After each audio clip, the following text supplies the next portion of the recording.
Hey everyone!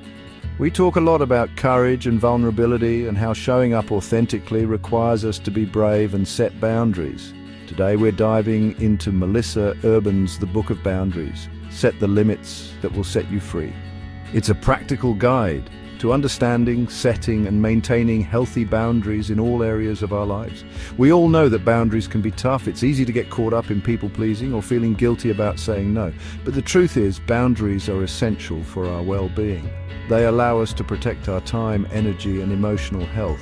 Over the next few minutes, we're going to unpack Urban's key insights on boundaries, what they are, why they matter and how to set them effectively. Let's start with the basics.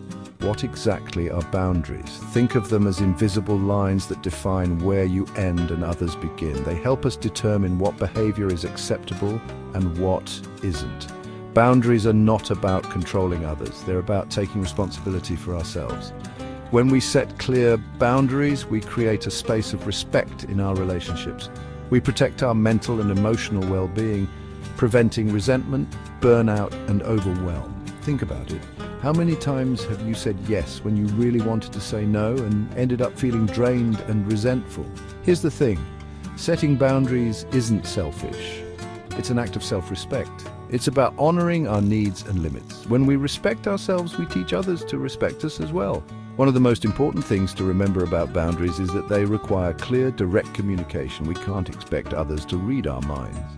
We have to be willing to articulate our needs and expectations.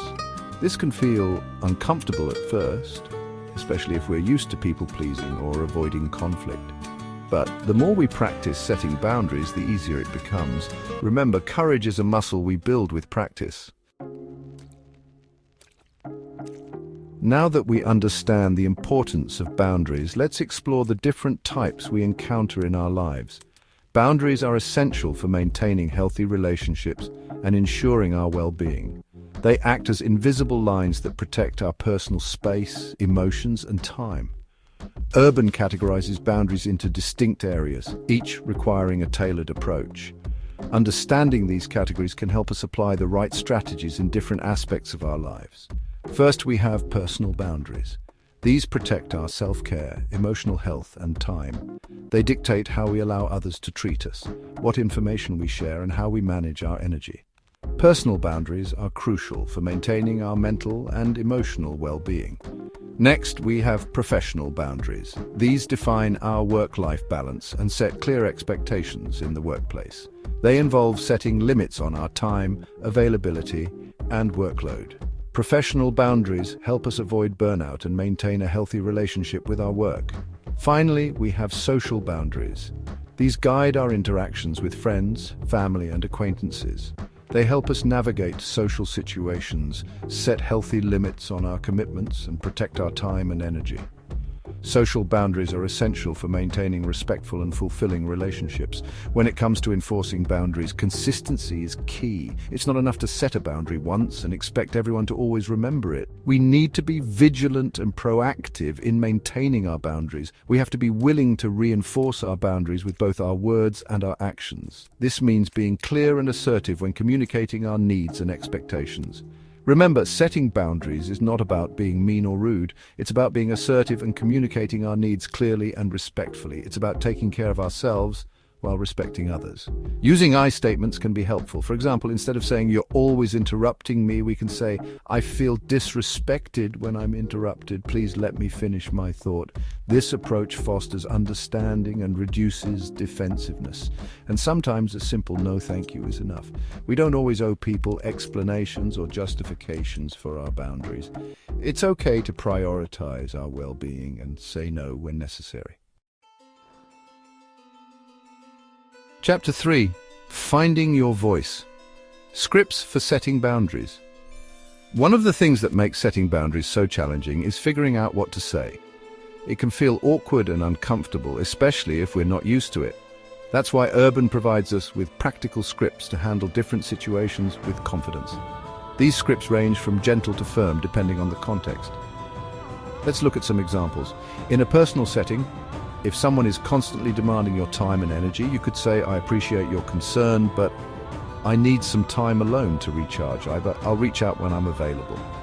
In a professional setting, if a colleague asks you to take on a task that's outside your job description, you could say, I'm happy to help when I can, but that's not within my scope of work.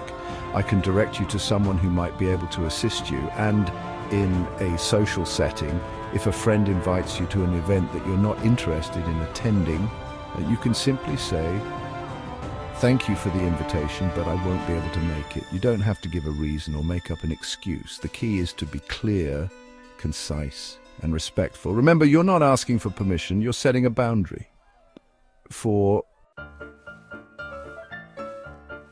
Chapter 4.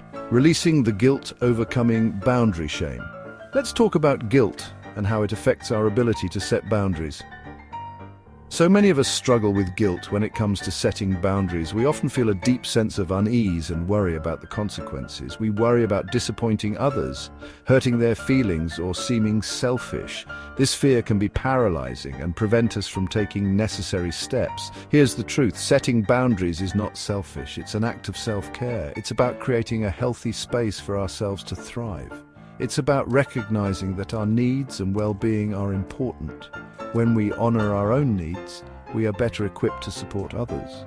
When we prioritize our own well-being, we're actually in a better position to show up for others.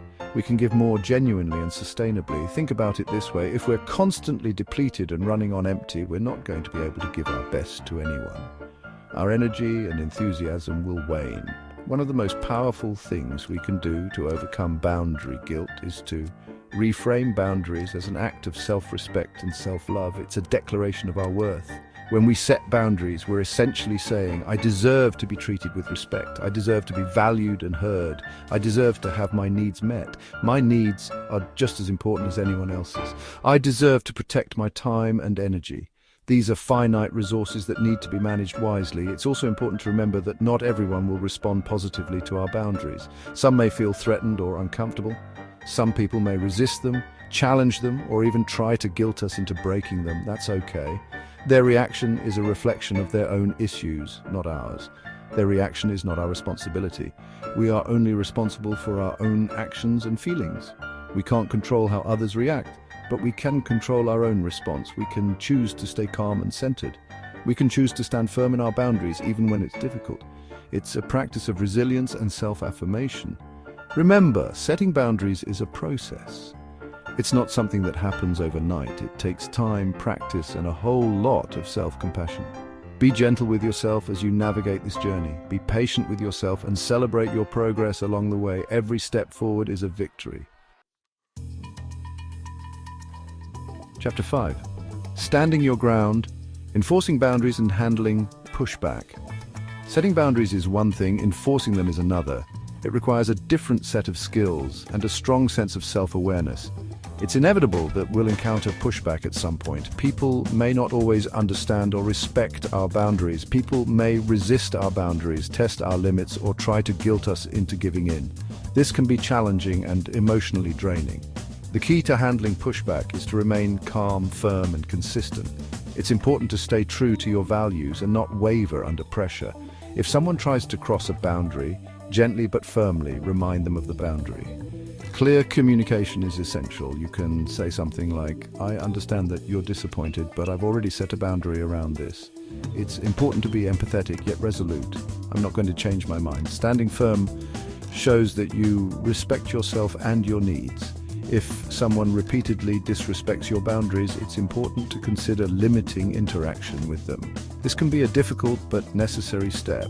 This might mean spending less time with them, ending the relationship altogether, or taking a break from the relationship. Your well-being should always come first. Remember, you have the right to protect your energy and well-being. It's not selfish to prioritize your mental and emotional health. You don't have to tolerate disrespectful or toxic behavior from anyone. Setting boundaries is a form of self-care. Here are a few additional tips for enforcing boundaries. Be direct and assertive in your communication. Clarity helps prevent misunderstandings. Avoid over-explaining or justifying your boundaries. You don't owe anyone an elaborate explanation. Don't be afraid to say no without feeling guilty. Your needs and limits are valid. Practice self-care and prioritize your own well-being. Taking care of yourself is crucial. Seek support from trusted friends, family members, or a therapist. Having a support system can make a big difference. Remember, setting boundaries is a powerful act of self-respect and personal freedom. It empowers you to live authentically. It's about taking control of your life and creating healthy, fulfilling relationships. Boundaries are the foundation of mutual respect and understanding. Outro, embrace your power boundaries as a pathway to freedom. We've covered a lot of ground today, but the core message is this. Boundaries are not selfish, they're essential. They allow us to protect our time, energy, and emotional well-being so we can show up in the world as our most authentic selves. If you're ready to dive deeper into the world of boundaries, I highly recommend checking out Melissa Urban's The Book of Boundaries. It's a practical, insightful guide that will equip you with the tools and strategies you need to set healthy boundaries in all areas of your life. Remember, setting boundaries is a journey, not a destination. It's a process of self-discovery, growth, and courage. There will be times when it's challenging and times when you stumble. But keep practicing, keep learning, and keep believing in your worthiness of setting boundaries. Remember, setting boundaries is a powerful act of self-respect and personal freedom. It's about honoring your needs, respecting your limits, and creating a life that feels authentic and aligned with your values.